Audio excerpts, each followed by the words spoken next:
할렐루야. 하나님의 은혜가 충만하기를 주의 이름으로 간절히 축원합니다. 본문 12절에 보면 끝에 보니까 그런 말씀이 있죠. 중반에 보니까 지금이 여호와를 찾을 때니, 지금이 여호와를 찾을 때니, 이런 말씀이 있습니다. 이 말씀을 근거로 오늘 말씀의 제목은 지금이 여호와를 찾을 때니, 이런 제목으로 함께 우리가 은혜를 나누고자 합니다. 오늘 본문에 보면 이스라엘이 너무나 계속해서 죄 가운데 빠져 있어서 하나님께서 그들을 책망하시고 또 그들에 대한 심판을 예언적으로 말씀해 주시고, 그리고 또 지금 너희들이 정신을 차릴 때라는 것을 하나님께서 말씀해 주고 계십니다.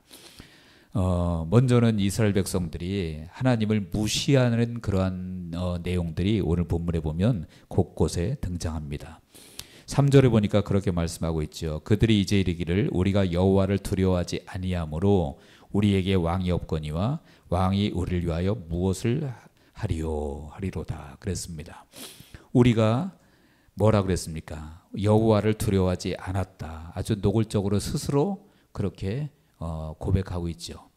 여러분, 하나님을 두려워하지 않는다는 것은 그야말로 내 멋대로, 내 마음 내키는 대로, 기분 내키는 대로 산다. 그것과 동일한 얘기거든요. 하나님을 두려워하지 않으면, 사실은 하나님을 두려워하지 않는데 누구를 두려워하겠어요? 아무것도 두려운 것이 없다라는 거죠. 좋은 얘기가 아니라 아무것도 두려움이 없다는 것은 그의 인생이 정말 절망밖에 남아있지 않은 인생임을 말하고 있는 것입니다. 여러분, 우리가 세상에 살면서 다른 것은 두려워하지 않아도 하나님만큼은 두려워해야 될 줄로 믿습니다. 하나님을 두려움이 없으면 인생 끝장나는 거예요. 국가도 마찬가지입니다. 국가도 하나님을 두려움이 없는 국가는, 그 국가는 끝장나는 겁니다. 교회도 하나님을 두려움이 없다.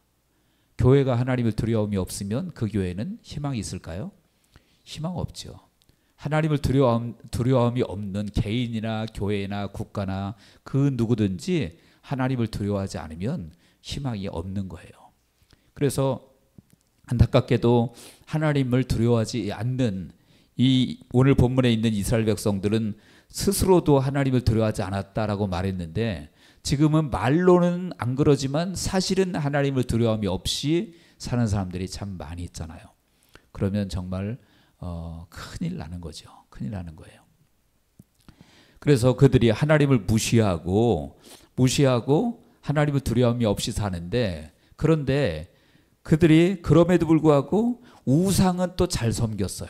우상은 본문 1절에 보니까 이스라엘은 열매 맺는 무성한 포도나무라 그 열매가 많을수록 제단을 많게 하며 그 땅이 번영할수록 주상을 아름답게 하도다. 여기서 열매가 많을수록 제단을 많게 하고 번영할수록 주상을 아름답게 했다. 여기서 제단, 주상, 이것들은 우상의 제단을 말하는 거거든요. 그것들을 많게 했다. 그러니까 정작 두려워해야 할 하나님은 두려워하지 아니하고 두려워할 필요가 없는 우상을 두려워하고 우상을 섬겼다라는 거예요. 여러분, 세상에서도 그런 사람이 있어요. 하나님은 두려워하지 않으면서 엄한 것 가지고 두려워서 떠는 사람들도 있거든요. 근데 여러분들, 그 우상들이 과연 우리에게 무엇을 할 수 있을까요? 여러분, 우상들은 우리에게 겁을 주는 것이지 실제적으로 우상들이 우리를 멸망시킬 수가 있습니까? 우상이 우리를 멸망시킬 수는 없어요. 겁주고 때려오는 우리를 괴롭힐 수도 있겠지만, 그러나 정작 우리의 영혼을 망가뜨릴 수 없음을 기억하시기 바랍니다. 우리의 영혼을 주장하시고 영생을 주장하시는 분은 하나님밖에 없다라는 거예요. 근데 그 하나님은 두려워하지 아니하고 이 우상만 두려워하고, 더군다나 여기 보니까 열매 맺는 무성한 포도나무라 그 열매가 많을수록 그랬어요.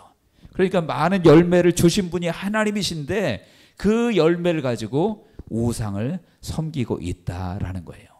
여러분, 사람들이 참 어리석은 것이 열매가 많으면 하나님께 감사하면 참 좋은데 그것을 가지고 우상을 섬기는 불신자들도 많이 있고요. 또 믿는 사람이라고 할지라도 물질이 마치 어떤 자기의 노력으로 되어진 것처럼, 아니면 로또 복권 당첨돼서 우연히 된 것처럼 착각하는 사람들도 있고, 엄한데 감사하는 사람들도 있습니다. 점집에 가면, 저는 점집에 한 번도 가본 적은 없어요. 가본 적은 없지만 옛날에 무당했다가 예수 믿고 그 구원받고 그런 사람들이 때로 가끔 간증하는 것들을 듣거든요. 그런데 거기 보면은 여러분, 점집에는 안 믿는 사람만 갈 것 같죠? 교회 안 다니는 사람들만. 여기 가보신 분 이실 짓고 해보세요. 그분들이 직접 얘기하는 거예요. 무당했다가 이제는 예수 믿고 구원받고 이제는 무당짓 안 하고 간증하는 분들이 하는 얘기가 예수 믿는 사람들이 많이 온다는 거예요. 심지어는요, 목사가 온다는 얘기는 제가 들어보지 못한 것 같아요. 못한 것 같은데 사모님들도 온대요. 사모님들도 오고 권사님들도 오고. 남자들은 뭐 모르겠어요. 근데 주로 여자분들이 많이 가는 것 같더라고요. 그러니까 무슨 얘기냐 하면 하나님이 복을 주신 거 가지고 엄한 데 가서 엄한 짓 하고 있다라는 거예요. 그것은 무슨 얘기냐 하면 그냥 단도직입적으로 얘기한다면 예수님을 안 믿는 거예요. 정말 예수님을 믿으면 그럴 수 없어요. 여러분, 주님께서 나 외에 다른 신을 내게 있게 하지 말라라고 분명히 말씀하셨죠. 근데 믿는다고 하면서 또 점집에 가서 물어본다? 두 신을 섬기는 거예요. 하나님이 두 신을 섬기는 걸 허용하실까요? 아니요. 여러분들 결혼을 했으면 남자가 이제 결혼했는데 여자가 다른 남자도 만나. 그러면 에이, 한 명까지는 괜찮아? 이런 남자가 있어요? 그런 남자가 있을 수 없죠. 여자도 마찬가지예요. 남편이 바람 폈어요. 근데 그 남편에게 딱 여자 2명 이상은 안 돼? 그런 여자가 있습니까? 있을 수 없는 거예요. 주님이 우리의 신랑이고 우리가 주님의 신부라면 우리가 두 남편을 섬길 수가 없다라는 것이죠. 그러므로 우상을 섬긴다는 것은 예수님을 안 믿는다는 것과 같은 얘기라는 거예요. 교회를 다니고 예수님 믿는다고 말로 한다고 할지라도 우상 앞에 가서 절하고 물어보고 이런 것은 결국은 예수님을 안 믿는 것과 마찬가지라는 거예요.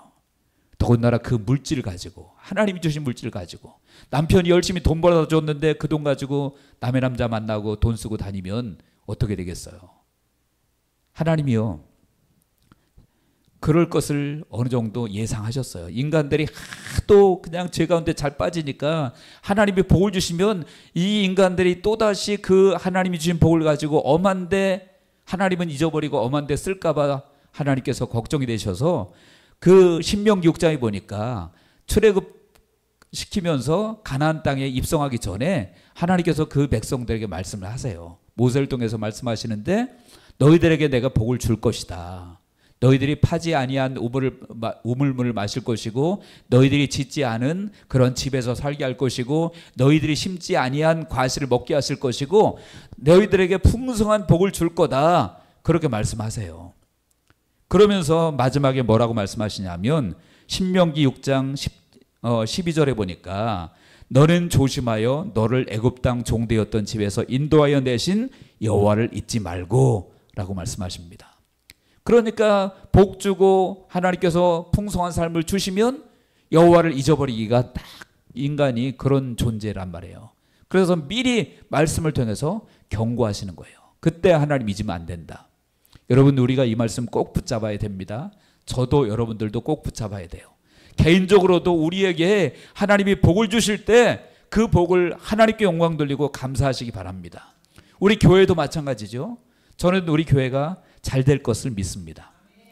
그러면 나중에 우리 교회가 여러 가지로 영적으로도 물론 성령 충만하고 외적인 환경적으로도 우리 교회가 부요해질 줄로 믿습니다. 그것을 놓고 기도하고 있어요. 근데 절대 그때 중요한 게 바로 그때가 정말 중요하다는 거죠. 그때 주인이 여전히 하나님이셔야 될 줄로 믿습니다. 그때 하나님을 절대로 잊어버리면 안 된다라는 거예요. 여러분, 지금부터 기도하셔야 돼요. 왜냐하면 교회가 커지고 잘 되고 그래서 교회가들이 이상한 교회들이 되는 교회들이 처음부터 우리 커지면 그렇게 변질되자? 그렇게 마음 먹고 변하는 교회가 있나요? 아니에요. 처음엔 다들 안 그럴 것 같아요.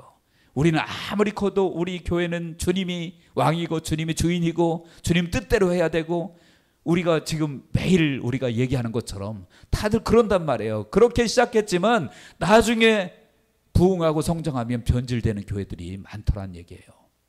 그러니까 여러분들 기도해야 되고 영적으로 깨어 있어야 될 줄로 믿습니다. 이스라엘 백성들이 지금 그 짓을 하고 있는 거예요. 하나님 복 주시니까 그거 가지고 엄한 사람에게 가서 바람피고 그것과 똑같은 짓을 하고 있다라는 거예요. 그리고 또 그들이 어떤 하나님을 무시하니까 재판도 엉터리로 한다라고 말하고 있어요. 4절 보시기 바랍니다. 본문 4절을 우리 한번 같이 읽어보겠습니다. 시작.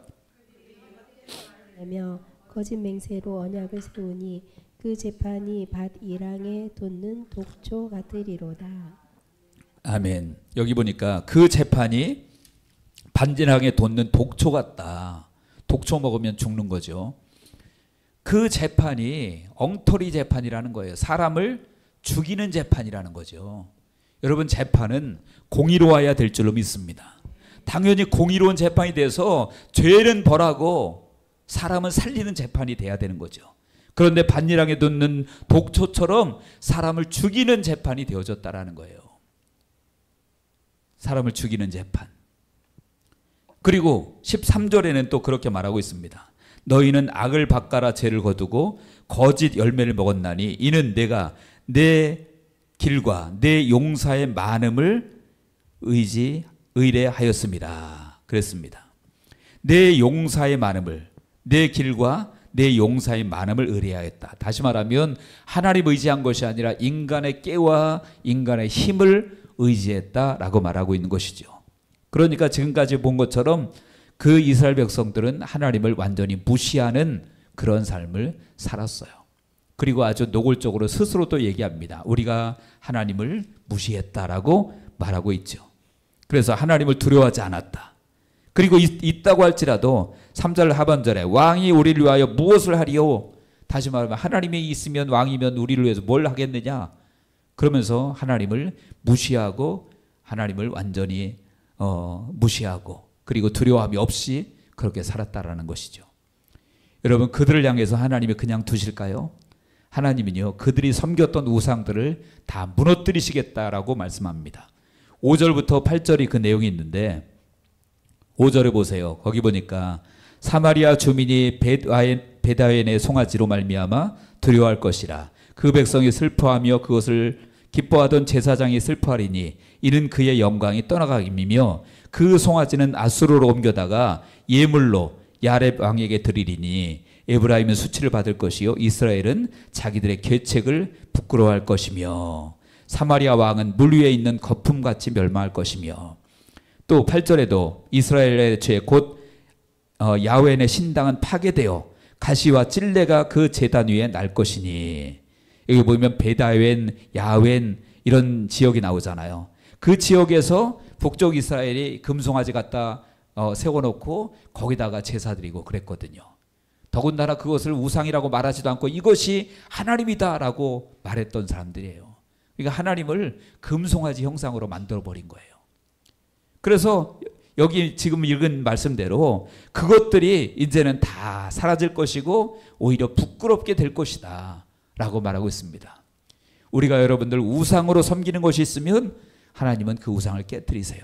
눈에 보이는 것만이 아닙니다. 눈에 보이는 것만이 아니라 물질이 우상이 되면 그 물질을 깨트리실 것이고요. 사람이 우상되면 그 사람을 깨트리실 것입니다. 그러니까 우리는 절대 우상을 숭배하면 안 됩니다. 눈에 보이는 우상만 얘기하는 게 아니죠. 우리 삶 가운데 정말 때로 하나님보다 하나님 없이는 살 수 있어도 이거 없이는 못 살 것 같은 거 여러분 없으세요? 그것이 우상이란 말이에요. 그러면 하나님은요 그것을 깨뜨리세요. 돈이 우상된 사람은 하나님이 돈을 깨뜨리십니다. 만약에 그 사람이 돈이 우상인데도 불구하고 돈을 깨뜨리지 않는다라고 한다면 그 사람은 버림받는 사람이에요. 하나님이 정말 사랑하는 사람이면 하나님의 정말 구원하시길 원하는 사람이면 돈이 우상되도록 그냥 두시지를 않는다라는 거예요. 교회도 돈이 우상되면 돈 깨뜨리는 거예요. 교회가 재정이 풍성했던 교회도 재정이 바닥나는 거예요. 라오디게아 교회 보면 그랬잖아요. 자기들은 돈이 재정이 풍성한 교회였거든요. 뭐 거기 금액 안 나오지만 우리는 부유하다, 부유하여 부족한 것이 없다 스스로 막 그러잖아요. 재정이 풍성했어요. 여러분 그런 교회는 그래서 그것으로 만족하고 하나님 없이도 사는 그런 교회 성도 그런 사람은 그 우상을 하나님이 깨뜨리심을 믿으시기 바랍니다. 그래서 어리석은 농부의 이야기를 여러분들이 아시죠? 농부가 농사를 지어서 너무 풍년이 들어가지고 스스로 만족해서 스스로 얘기하잖아요. 내 영혼아 편히 먹고 쉬고 마시자 하리라. 그랬더니 주님께서 어리석은 자여 오늘 밤에 내가 내 영혼을 도로 취하리니 그러면 그 재물이 네 것이 되겠느냐 라고 말씀했어요. 여러분 재물의 부요는 우리가 물론 누릴 수 있습니다. 누릴 수 있지만 그것이 절대 우상이 되면 안 되고 하나님 주신 것임을 알고 감사함으로 써야 되고요. 또 다른 사람에게도 우리가 베풀어야 될 줄로 믿습니다. 그래서 우리가 베풀면 베풀수록 우리가 하나님께서는 우리에게 흔들어서 후히 누르고 넘치도록 주신다라고 말씀했어요. 때로는요 우리가 돈이 아까울 때가 있어요. 그리고 이 돈 잘못 쓰면 괜히 오히려 손해만 보는 거 아닌가 라고 생각할 수 있지만 우리 마음의 중심이 중요한 거예요. 저는 가끔 갈등을 할 때가 있어요. 어떤 때냐 하면 도움을 청하는 사람들이 가끔 있거든요. 교회에 와서 도움을 청하는 사람도 있고 개인적으로. 근데 어떤 때는 정말 그 사람이 돈이 필요해서 도움을 청하는 것 같기도 한데 어떤 때는 약간 이 사람이 사기치나? 그런 생각이 들 때 그래서 헷갈려요. 사실은 엊그제도 우리 재미난 일이 있었거든요. 저희 집에. 크리스마스 날 더군다나. 성탄절 끝나고 집에 가서 오후에 점심을 먹고 있는데 전화가 왔어요. 전화가 가지고 보니까 이게 전화에 저장돼 있지 않은 거 알려주는 그 앱 같은 거 있잖아요. 후후라고 아시죠? 거기 보니까 공중전화래요. 그래서 누가 공중전화로 나한테 전화를 했을까? 그래서 웬만하면 제가 모르는 번호 잘 안 받는데 그래도 또 뭐 공중전화로 하니까 누가 급해서 했을 수도 있잖아요. 휴대폰도 없이. 그래서 받았죠. 받았더니 제 이름을 딱 부르면서 야, 나 누구야? 그러는 거예요. 근데 저는 도저히 모르겠더라고요. 그러면서 제가 고등학교를 졸업한 지가 오래됐죠. 옛날 얘기죠. 제가 평택에 있는 평택고등학교라고 하는 곳을 졸업을 했거든요. 그랬더니 그 전화한 친구가 자기가 평고 동창이라는 거예요. 저보고. 그러면서 자기가 고등학교 1학년 때 유학을 갔대요. 미국으로. 가족들이 전체 이민을 가가지고. 그러면서 뭐 전화로 그냥 있는 얘기를 다 하는데 하나도 틀린 게 없는 거예요. 고등학교 때 뭐 다니던. 근데 저는 모르겠어요. 그 친구를. 그러면서 자기가 이 종래에 왔는데 미국 시민권자인데 고등학교 때 이제 미국 가서 미국 시민권자인데 한국에 모처럼 나왔는데 야 친구 좀 만나자 뭐 그러더라고요. 그래서 저희 아내하고 또 만나러 갔지요. 네 가서 밥을 못 먹었다 그래서 밥 사주고 모르겠어요. 지금 끝까지 들어보세요. 그래가지고 밥을 사주고 가서 딱 만났는데 제 뭐 동창이니까 제 또래일 거 아니에요. 그런데 이상하게 할아버지가 오셨더라고요. 되게. 근데 또 말하는 것도 젊어 보여요. 또. 그리고 뭐 미국에 대한 얘기도 하는데 너무 정확하게 얘기를 하고 또 고등학교 뭐 여러 가지 상황상 틀림없는 동창이 맞는 것 같아요. 그래가지고 밥 사주고 커피 같이 마시고 그랬더니 자기가 뭐 여권을 잊어버리고 그러면서 약간 느낌이 이상한 느낌이 오더라고요. 근데 어떻게 우리 과거를 제 알았을까요? 고등학교. 그래서 나중에 생각을 해보니까 그래서 제가 결국은 15만 원을 줬지 뭡니까? 저희 아내가 돈을 꺼내서. 근데 주면서도 이건 사기일 수도 있다라는 생각이 제가 없지 않아 있었어요. 있었는데 근데 사기꾼 치고는 너무 디테일하게 그 고등학교 때 그런 모든 걸 다 아는 거예요. 그래서 나중에 제 혼자 정리한 거는 고등학교 동창은 맞는 것 같다. 맞는 것 같은데 그런 걸 이용해서 사기를 치는 친구일 수도 있겠다. 이런 생각이 들었어요. 근데 왜 제가 이 얘기를 하냐 하면 그때 당시에 이게 구분이 안 가는 거예요. 진짜 사기인지 아닌지. 왜냐면 너무 정확하니까 과거에 있었던 일이. 그래서 제가 혼자 결론을 내린 게 나는 그래도 그냥 가라앉아게 했다고 하면 되지.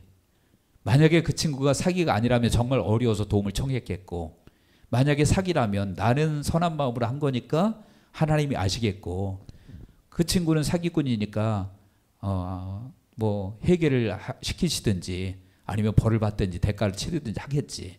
그런 마음으로 그냥 15만 원 주고 보냈어요. 근데 왜 이 얘기하냐 하면 우리가 물질 얘기하다가 얘기한 거죠. 물질을 우리가 정말 주님을 위해서 쓸 때 때로는 우리가 이 물질을 어떻게 사용하는 것이 바르게 사용하는 것인지 모를 수도 있어요. 잘 분별이 안 갈 때도 있을 수 있습니다. 그때 중요한 것이 무엇이냐면 우리의 마음의 중심이 중요하다라는 생각이 들어요. 우리 마음의 중심이 어떤 마음으로 하느냐. 물론 세상에 사기꾼들이 너무 많으니까 참 어떤 때는 도저히 아닌 것 같을 때도 있어요. 근데 또 모르죠. 정말로 하나님 보내신 천사를 우리가 만날 때도 있을 수 있잖아요. 그러니까 우리 마음의 중심에 바르게 사용해야 될 줄로 믿습니다. 그래서 뭐 하다가 얘기했죠? 얘기가 지금 물질이 하나님 주신 물질을 엄한 데 쓰지 말고 바르게 우리가 잘 사용해야 된다라는 말씀을 드리는 것입니다. 그러면 하나님은 반드시 그것을 갚아 주실 줄로 믿습니다. 그래서 우상이 되면 안 된다라고 말씀드린 거죠. 물질이 우상이 되면 안 되고 다른 그 어떤 것도 우상이 되면 안 된다. 그래서 우상을 다 무너뜨리겠다라고 말씀하시고 있고요. 그 다음에 9절부터 끝에 보면 결국은 그들이 이방 땅에서 짓밟히고 억압을 당하게 될 것을 말씀하고 있어요. 하나님 없이 행동한 대가가 바로 그렇단 얘기예요. 그리고요, 그것은요, 이스라엘 백성들에게만 해당되는 것이 아니라 우리도 하나님 없이 살고 그리고 내 멋대로 살고 우상 숭배하며 살면 말세에 주님 오실 때 우리도 심판에 직면할 수밖에 없습니다. 오늘 본문 여러분 8절을 보면 그런 말씀이 있죠. 이스라엘의 제 곧 아웬의 산당은 파괴되어 가시와 찔레가 그 제단 위에 날 것이니 그때에 그들이 산더러 우리를 가리라 할 것이요 작은 산더러 우리 위에 무너지리라 하리라. 이렇게 기록하고 있는데요. 그들의 고통이 너무너무 커서 차라리 산이 우리 위에 무너지면 좋겠다. 그런 고통스러운 심판을 당하게 될 거다라고 기록하고 있는 거예요. 그런데 여러분, 이 말씀을 예수님께서 우리에게 해주고 계세요. 우리가 말세가 되면 이러한 고통스러운 심판을 당할 수 있다라는 것을 주님께서 말씀해 주고 계십니다. 누가복음 22장 30절에 보니까 그때에 사람이 산들을 대하여 우리 위에 무너지려 하며 작은 산들을 대하여 우리를 덮으라 하리라. 지금 이스라엘 백성들이 고백했던 그 고백이 차라리 우리가 이 심판당하는 것이 너무 두렵고 무서우니까 산들이 우리에게 무너지면 좋겠다. 그렇게 본문에 기록이 되어 있는데 그 말씀을 예수님께서도 말세가 되어서 너희들이 심판을 당하게 되면 차라리 산들이 무너지면 좋겠다라고 말할 정도로 그렇게 엄청난 심판을 당하게 될 것이다 라고 말하고 있는 것입니다. 요한계시록 6장에도 그랬습니다. 산들과 바위에게 말하되 우리 위에 떨어져 보좌에 앉으신 이의 얼굴에서와 그 어린 양의 진노에서 우리를 가리라. 산들과 바위에게 말하되 우리 위에 떨어져서 우리에게 심판 그 고통을 겪지 않도록 해달라라고 말하고 있는 것입니다. 우리가 하나님을 무시한 대가는 결국은 반드시 받게 되어져 있습니다. 하나님을 무시한 대가는요, 하나님이 정말 참으시고 인내하시고 우리가 돌아오기를 기다리시는 것이지 하나님께서 끝까지 돌아오지 않는 자는 반드시 그 대가를 받을 수밖에 없다라는 거예요. 그래서 이스라엘 백성들이 그러한 범죄에 빠져 있기 때문에 주님께서 그들을 향해서 지금 안타까운 마음으로 또 말씀하십니다. 12절을 우리 한번 다 같이 읽겠습니다. 시작. 공의를 심고 인애를 거두라. 너희 묵은 땅을 기경하라. 지금이 곧 여호와를 찾을 때니 마침내 여호와께서 오사 공의를 비처럼 너희에게 내리시리라. 아멘. 여기 보니까 너희가 자기를 위하여 공의를 심고 인애를 거두라. 너희 묵은 땅을 기경하라. 지금이 여호와를 찾을 때니 라고 말씀하고 있습니다. 공의를 심고 인애를 거두라라고 말하고 있는 것이죠. 그래서 거짓, 불의, 악 이런 것들을 버려야 된다라고 말씀합니다. 그리고 묵은 땅을 기경하라. 묵은 땅은 무엇입니까? 우리의 굳어진 마음을 이야기하고 있는 거예요. 그래서 우리의 굳어진 마음을 새로운 마음으로 바꾸라라고 말씀합니다. 어떻게 해요? 여호와를 찾음으로 그렇게 하라고 말씀하고 있죠. 지금이 곧 여호와를 찾을 때니 라고 말씀하고 있습니다. 그래서 우리가 항상 하나님을 찾고 하나님 앞에서 우리의 묵은 땅을 기경하고 그리고 공의를 심고 인애를 거두고 이것이 지금 주님께서 우리에게 말씀하시는 거라는 얘기예요. 그래서 그것이 되어질 때 어떻게 한다고 했습니까? 12절 끝에 있는 것처럼 마침내 여호와께서 오사 공의를 빛처럼 너희에게 내리시리라. 마침내 주님께서 오신다고 했어요. 지금 여러분들 정말로 주님이 재림하실 때가 정말 가까이 오고 있는 것 같다는 느낌이 들어요. 온 세계가 난리가 아닙니다. 전쟁과 전쟁, 우크라이나 전쟁이 한참이었는데 이제는 우크라이나 전쟁으로 끝나는 것이 아니라 이제는 이스라엘과 하마스 간의 전쟁이 또 난리가 났고요. 우리나라도 언제 어떻게 될는지 우리가 어떻게 알 수 있겠습니까? 그래서 돌아가는 모든 모습이 이제는 완전히 주님이 오실 때가 점점 가까워 오고 있다라는 사실을 보여주고 있습니다. 그러므로 언제 주님을 찾아야 합니까? 내일이 아니라 바로 지금인 줄로 믿습니다. 그래서 지금이 여호와를 찾을 때니 라고 말씀하고 있죠. 고린도후서 6장 2절에도 보라 지금은 은혜 받을 만한 때요 보라 지금은 구원의 날이로다 이렇게 말씀하고 있습니다. 그래서 신앙생활은 언제가 제일 중요합니까? 바로 지금이 가장 중요한 줄로 믿습니다. 내일부터 잘하는 것 내일이 온다는 보장이 없어요. 우리가 송구영신 예배 계획을 갖고 있지만 송구영신 예배 하나님이 허락해 주셔야 드리는 것이지 어찌 알 수 있습니까? 우리는 잠시 후의 일도 알 수가 없는 우리들입니다.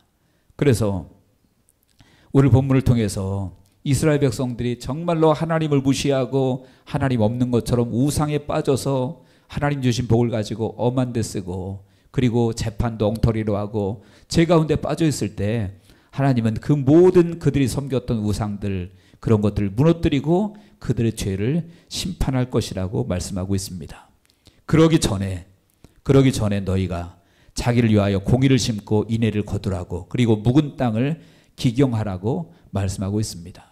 우리가 때로는 그런 대화다가 그런 얘기를 할 때가 있어요. 나는 원래 그래. 나는 항상 옳은 말을 해. 원래 그래. 원래 그런 게 좋은 건가요? 아니요. 하나님 앞에서 원래 그래 그런 핑계 댈 수 없어요. 나는 뒤끝이 없어. 온갖 거 다 해놓고 나중에 가서 뒤끝이 없대요. 상대방은 이미 상처 다 받았는데. 그거는 정말 나쁜 말이에요. 제가 볼 땐 싸워놓고 상처 다 줘놓고 나 그래도 난 뒤끝이 없어. 저는 그렇게 말하는 사람이 제일 나쁜 사람이라고 생각해요. 그렇게 하지 말아야죠.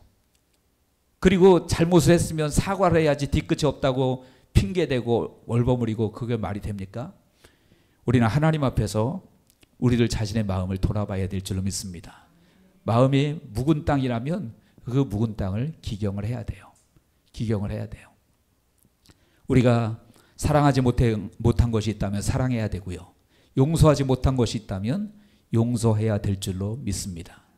제가 옛날에 그 양문교회 담임으로 가기 전에 그때도 사실은 개척을 생각을 했었는데 그때 교회 이름을 사실은 그때 당시에는 이삭교회가 아니었어요. 제가 개척을 한다면 이름을 지으려고 했던 것이 어떤 이름이었냐면 저희 아내가 아는데 엔게디 교회라고 이름을 지으려고 했어요. 엔게디 혹 들어보셨나요? 들어보셨죠? 엔게디가 성경에 몇 군데 나오는데 에스겔 47장에 보면 그 생수의 강이 성전에서 물이 흘러나와서 처음에는 발목에 차고 무릎에 차고 허리에 차고 나중에는 헤엄칠 만한 큰 강이 되었다고 했습니다. 거기에서 그 강이 흐르는 곳곳마다 그 생물이 살고 그리고 많은 고기들이 살고 거기에서 어부들이 선다고 했습니다. 그래서 그 어부들이 서는 장소가 엔게디에서 에네글라임까지 이렇게 돼 있거든요. 그래서 이렇게 풍성한 생수의 강이 흐르는 교회, 그리고 거기에 많은 물고기들이 살고 엔게디에서 에네글레임까지 어부들이 선다고 했으니까 어부들이 가득한 교회, 이런 의미를 가지고 엔게디라고 지으려고 생각을 했었어요. 그리고 개척을 준비하다가 갑자기 방향이 양문교회로 틀어져서 담임으로 오게 되었던 거예요. 그런데 이제 양문교회에서 다시 나오고 지금 교회 이름은 엔게디 교회가 아니라 무슨 교회죠? 이삭교회. 그런데요, 이게 또 연결이 되더라고요. 연결이 되는데 왜 연결이 되냐면 엔게디라고 하는 장소가 그 에스겔 47장의 그 생수의 강 거기에서도 나오지만 사실은 다윗이 사울 왕을 피해 다녔잖아요. 계속 피해 다녀서 그때 엔게디라고 하는 그 광야에서 그 동굴에 숨게 됩니다. 숨게 되고, 그리고 나서 그 동굴에 누가 들어오냐면 사울 왕이 들어와요. 그래서 다윗이 숨어 있는 걸 모르고 사울 왕이 거기서 좀 잠이 들었던 것 같아요. 그래서 다윗이 어떻게 했냐면 그 사울 왕의 옷자락을 살짝 자르죠. 그리고 하나님께서 기름 부어 세운 종이라고 해서 전혀 손대지 않습니다. 죽일 수 있었지만 그렇게 하지 않았죠. 근데 여러분, 제가 그 말씀을 왜 드리냐면 오늘 제 동생이 저한테 전화를 했어요. 근데 제가 예전에 엔게디 교회라고 지으려고 할 때 그 동생하고도 그런 대화를 나눈 적이 있거든요. 그런데 동생이 오늘 얘기를 저한테 전화를 해서 하는 말이 뭐라 그러냐면, 오빠 옛날에 나한테 엔게디 교회라고 얘기하셨지 않냐고, 근데 지금 이삭교회 아니냐고 그러면서, 그런데 그게 놀랍게 연결이 되는 것을 말씀을 읽다가 깨달았다는 거예요. 그래서 엔게디에서 사울 왕의 옷자락만 자르고 다시 나와서 결국은 왕이 되었다. 다윗이 왕이 됐잖아요. 그러므로 지금 우리도 이제는 엔게디에서 거기 그 옷자락만 자르고, 다시 말하면 어떤 다른 것도 행하지 않고 이곳에 와서 교회를 세운 것이 이삭교회였다. 이런 연결 스토리를 얘기를 해주더라고요. 근데 저도 들어보니까 그것이 맞는 것 같아요. 그래서 모든 것이 결국은 우연이 아니었다. 지금까지의 과정이 우연이 아니었다라는 것을 오늘 대화를 같이 나눴어요. 여러분, 이 얘기를 왜 하냐면 우리가 정말로 주님의 심판날이 가까울 때까지 이제는 가까우면 가까울수록 우리는 우리의 마음을 돌이켜봐야 돼요. 용서하지 못한 것 있으면 용서해야 되고요. 사랑하지 못한 것 있으면 사랑해야 되고, 내가 주님보다 더 우상시했던 것 있으면 그것을 버려야 될 줄로 믿습니다. 그래야 주님 오셨을 때 우리가 주님 앞에 칭찬받고 하나님 나라에 갈 수 있을 줄로 믿습니다. 그렇지 않고 여전히 우리가 안 믿는 사람하고 똑같이 우상 가운데 거하고 미움 가운데 거하고 정죄 가운데 거하면 마지막 날에 산들이 무너지라고 우리가 정말 하소연하게 된다면 어떻게 되겠습니까? 우리 이삭교회 성도님들은 한 분도 그런 분 없기를 주의 이름으로 축원합니다. 그래서 지금이 바로 가장 중요할 때이다. 내일이 아니라 지금이다. 그래서 지금 주님 앞에서 묵은 땅을 기광하고 여호와를 찾고 하나님의 은혜 속에 사는 우리 모두가 되시기를 주님의 이름으로 간절히 축원합니다.